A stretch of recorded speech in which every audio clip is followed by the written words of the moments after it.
First, connect the GODIAG BMW CAS to CAS3 Smart Key Test Platform and VVDI2.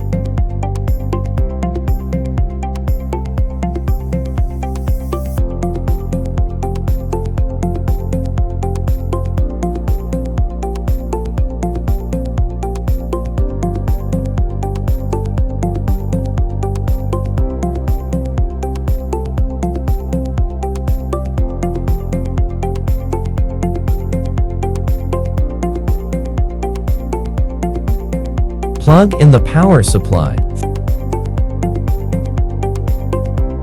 First, open the VD software on the computer. Select BMW.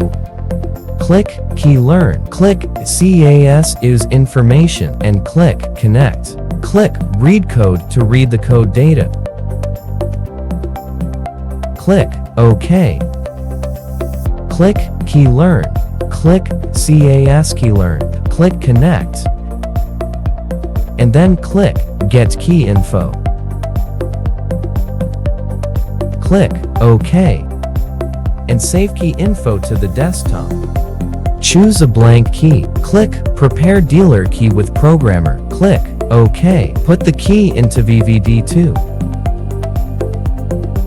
When prompted to generate the key successfully, click OK. Start testing whether the key is generated successfully. Put the key into test platform. Press the button to light up the test platform, and the key will be generated successfully.